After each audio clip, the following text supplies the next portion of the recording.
talk about social media for a moment.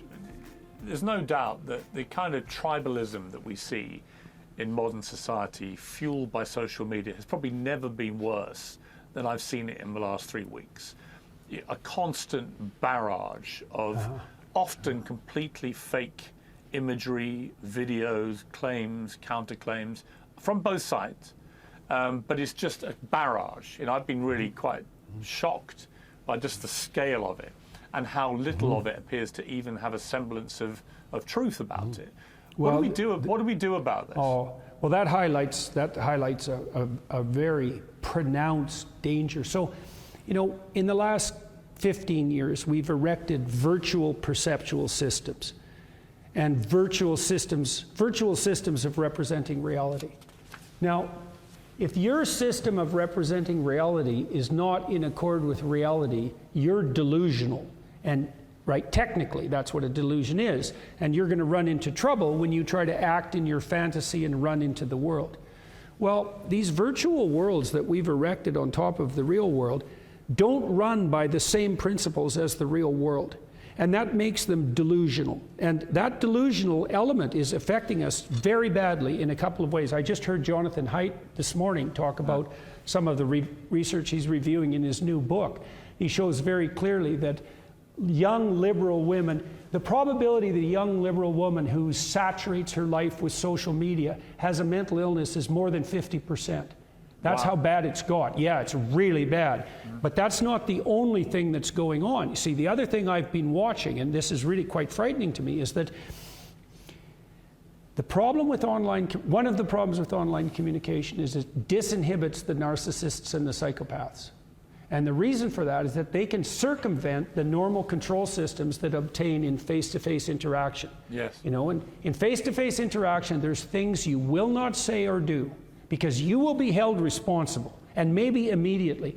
You can say whatever the hell you want online, and you can get away with it too, and maybe even be rewarded for it. And so you just think about the amount of criminality and quasi-criminality online. 35% of internet traffic is pornographic. And it isn't nice guys that are running that.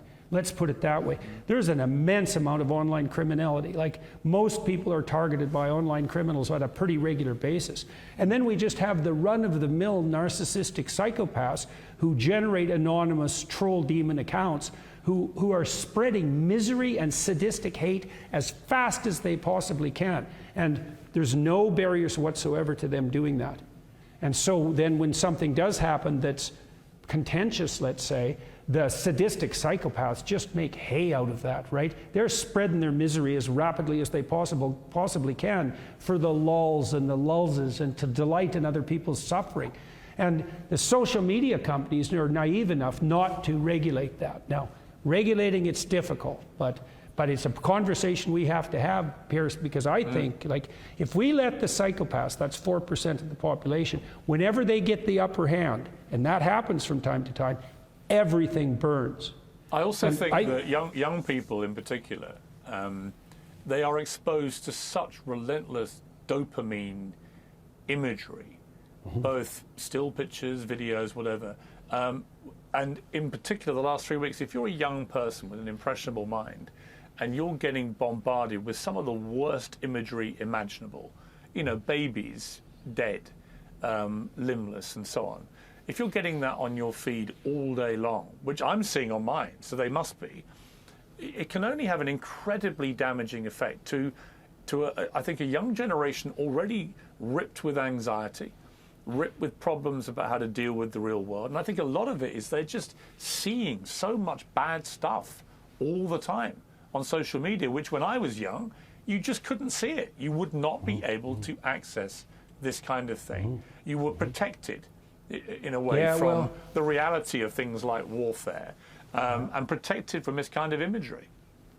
Yeah, well, again, it's a problem of technological revolution, because this new sensory system that we've produced, this new system of perception, it's a fire hose, first of all, that's impossible to govern. You can never get on top of it. It's infinite in its scope. Yeah. And then it allows the pathological and the terrible to spread as rapidly as the beneficial and the good. And so it is overwhelming. It's not just kids that have a hard time with that. I mean, it's just these technologies, well, what do we expect? They're insanely powerful and remarkable, but they carry with it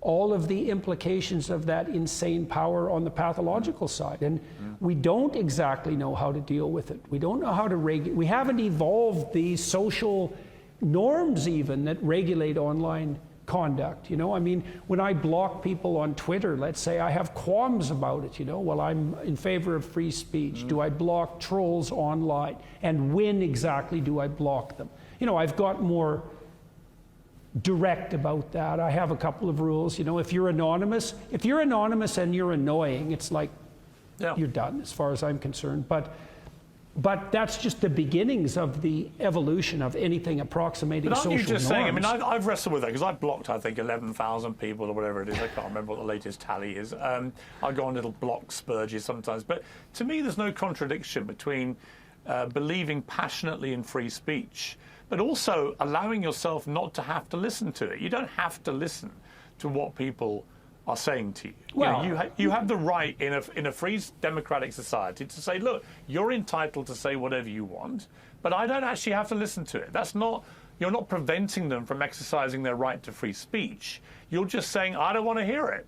Well, that's why we have walls. Like that's a good example of the difference between the virtual world and the real world. I mean, you have a house and it has walls and a door. And the reason for that is you don't want a random stranger to come in and just yell things at you whenever. Right. You know, and so what are the walls and the doors on social media? Well, we have no idea because we thought, well, we'll democratize the public square. Okay, so what does that mean? It means that any narcissistic psychopath anywhere can say whatever they want to you and everyone you know. Well, you know, that's just not going to work. It's not going to work. There's always been criminals and quasi-criminals and troublemakers, and we have some mechanisms of regulation in the actual world and virtually no mechanisms of regulation whatsoever in the virtual world. And so, yeah, it's a tremendous problem. And it is also making it more and more difficult for us to distinguish what's real from what's not real, because you don't know when you're being played for a, what would you call, masochistic fool by a sadistic psychopath. And the answer to that is often. Yeah. You know, frighteningly often. And so my sense, like I've proposed this before, is like I think social media enterprises above a certain size should separate people with verified identities, verified by their site, not with some universal digital ID, separate them from the anonymous types. Like if the anonymous types want to post, no problem, but they shouldn't get to post with the actual human beings. Because there's no responsibility, you know, and then you say, well, you know, maybe I'm a whistleblower and I'm standing for truth and I don't want to bear an undue responsibility for telling truth to power. It's like, my sense online is for every one whistleblower who's genuine, who's anonymous, there's 999 anonymous troll demons who are sadistic, right? Yeah. That's not a good ratio. You interviewed Bibi Netanyahu quite recently, actually, a few months ago. A lot of pressure on him internally, a lot of criticism. Hamas released a video on Monday of some of the hostages attacking Netanyahu's administration for not having a ceasefire and so on. That was clear propaganda. But it also reflects what a lot of people in Israel feel about Netanyahu and the catastrophic failure of security and defense on October the 7th. He's resolutely refused to accept any responsibility or to apologize for that. Do you think he should? Well, I guess I wouldn't presume to know. I mean, my observation about that was that, you know, people said, well, how could this happen? How could the Israeli defense systems be that porous? And I would say, our defense systems are way more porous than anybody would ever want to think. You know, it's very, very difficult to stop people who are willing to light themselves on fire to singe you. And any random person in a civilized society can cause an unbelievable amount of mayhem and trouble. And in order to forestall that possibility completely, which would be impossible in any case, we'd have to move towards a surveillance state like China, where we're being monitored 100% of the time, and then the bloody cure would be worse than the disease. It doesn't surprise me that Israel's defense was that porous. I don't think it cannot be in a society that's still vaguely free. And even if you lock people down, Jesus, you can still cause a lot of trouble if you're hell-bent on doing it. So should Netanyahu apologize for the failures of the Israeli defense system in relationship to the Hamas attack? I don't know enough to say. It isn't obvious to me that it failed any worse than you should expect a system like that to fail when it's faced by psychopathic terrorists who are being funded by outside sources who want to do nothing else but cause misery and mayhem. So I interviewed Netanyahu partly because I wanted to talk to him, because I was curious, and I was also an admirer of his economic reforms, the economic reforms that I think did raise Israel to this position of pronounced economic power and entrepreneurial capacity that they now possess, which also made them a more attractive partner during the Abraham Accords, because the Israelis had the possibility of offering to the Arabs the sharing of their technology and their entrepreneurial and managerial prowess. They had something to offer along with their, military strength. So I thought that was all to the good. I don't know enough about Netanyahu and about the intricacies of Israel politics. God, it's hard enough keeping track of my own country, to dare to say anything more than that.